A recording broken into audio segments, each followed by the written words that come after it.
안녕하세요 여러분, 김정현입니다. 제가 유튜브에서나 블로그에서나 꾸준하게 인테리어 이야기를 하고 있는데 단 한 번도 언급하지 않았던 내용이 있어요. 바로 인테리어 작업에 대한 기술적인 부분인데, 목공은 어떻게 해야 된다, 단열 공사는 이렇게 해야 된다, 방수는 뭐 저렇게 해야 된다, 타일, 페인트, 도배 공정 등 인테리어는 여러 공정들의 조합으로 완성품을 만들어가는 과정이에요. 여러 공정의 조합으로 만들어간다는 이야기는 단 하나의 정답이 있을 수 없다는 거예요. 상담을 가면 고객께서 현재 운영하는 곳에 인테리어에 대해서 물어보실 때가 있어요. 이럴 때 저는 어떻게 대답을 하는지 오늘은 이런 말씀을 좀 나눠보려고 합니다. 영상 끝까지 봐주시고 좋아요하고 구독도 많이 눌러주시면 좋겠습니다. 일거리가 없어서 힘들어하시는 인테리어 회사 대표님들, 영상 설명에 있는 인테리어 영업 사이트에 들어가셔서 무료 전자책 다운받아서 읽어보시면 꼭 도움이 되실 거예요.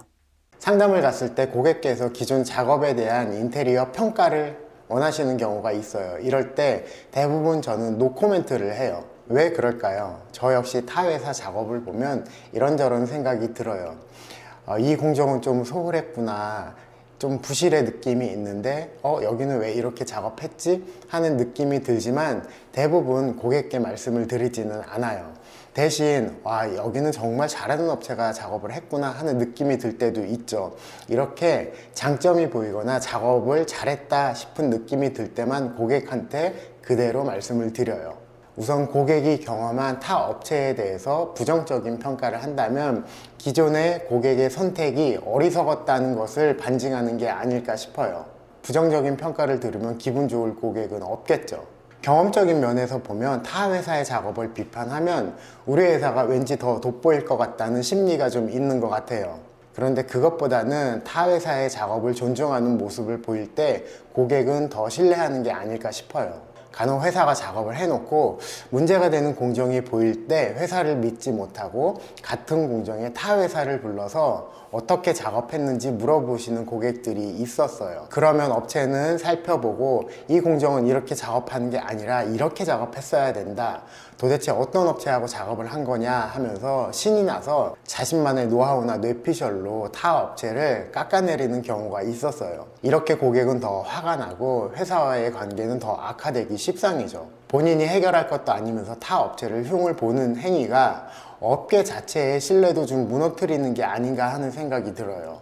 거꾸로 타 회사가 뭔가 작업을 잘못한 것 같은데 와서 좀 봐줄 수 있겠느냐 하는 문의가 저한테도 와요. 그러면 저는 현장을 가서 살펴보고 제가 처음부터 참여한 것이 아니니까 이렇게 작업한 데에는 어떤 이유가 있거나 어떤 상황적인 문제가 있어서 이렇게밖에 할 수 없었을 것 같다라는 말씀을 드리죠. 각각 회사가 가지고 있는 기술력의 노하우는 조금씩 다를 수 있어요.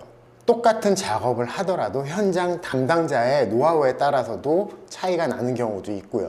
저희 회사에도 여러 현장 소장들이 있었는데 어떤 친구는 가구를 현장에서 직접 목수와 함께 제작을 하는 경우도 있었고, 또 다른 어떤 친구는 외부에서 제작을 해서 들여온 후에 처리를 하는 친구도 있었어요. 제가 볼 때 이 두 가지 방법으로 작업을 하는 게 뭐가 더 낫다는 판단을 하기가 좀 애매하더라고요. 결과물을 보면 엇비슷했었거든요. 내구성이나 미적인 측면에서 조금 차이는 있을 수 있겠으나 현장 소장의 노하우에 따라서 작업을 하더라도 무방한 정도의 차이라고 저는 판단을 했어요. 그런데 이런 결과물을 두고도 현장에서 제작하면 어떤 문제가 있다, 외부에서 만들어서 가져오면 이런 문제가 있다, 이렇게 꼭 평가질을 하는 사람들이 꼭 있죠. 서로 자신의 방식이 정답이라고 주장하는 거죠. 타 업체의 작업을 평가한다는 건 처음부터 참여한 게 아니기 때문에 현장 여건과 상황이 어떠했는지 알 수가 없기 때문에 대부분 본인의 뇌피셜을 바탕으로 이야기하는 것밖에는 안 된다고 봐요.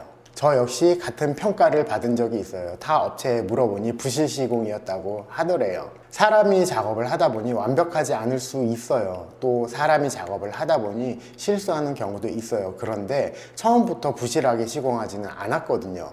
저는 현장에 달려가서 살펴보고 이게 왜 부실이 아니었고 정상적인 작업이었다는 걸 논리적으로 설명을 드렸더니 이해하는 듯 하셨고, 따로 반박은 못했지만 이미 고객은 저희 회사가 부실 시공했다고 굳게 믿고 계셨어요. 바둑이나 장기를 둘 때 옆에서 훈수만 잘 두는 분들이 있죠. 정작 본인 보고 직접 하라고 하면 하지도 못하면서. 이런 분들 정말 밉죠. 인테리어도 똑같아요. 각 회사마다 노하우도 다르고 시공 방법이 약간씩 차이가 날 수는 있어요. 본인만의 노하우가 단 하나의 정답이라고 생각하지 않으시면 좋겠어요. 제가 기술적인 이야기를 하지는 않지만 유튜브에서 관련 영상을 보는 경우가 있어요. 그럴 때 저런 방법도 있었겠구나, 저 방법이 더 효율적일 것 같다, 에이 저렇게 하면은 너무 비효율적인데 하면서 혼잣말이 나오는 경우가 있어요. 그러면 더 좋은 방법이 있다면 그 방법을 다음 작업에 활용하면 되고, 내 방식이 옳다고 느낀다면 계속 그 방식대로 작업을 하면 되는 거예요.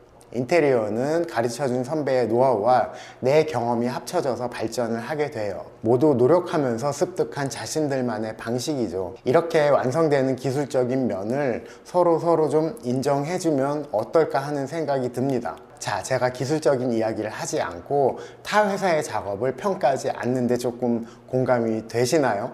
말씀드린 것처럼 더 좋은 방법이 있으면 배우면 되고, 내 방법이 옳다고 여기면 그 방법을 계속 고수하면 돼요.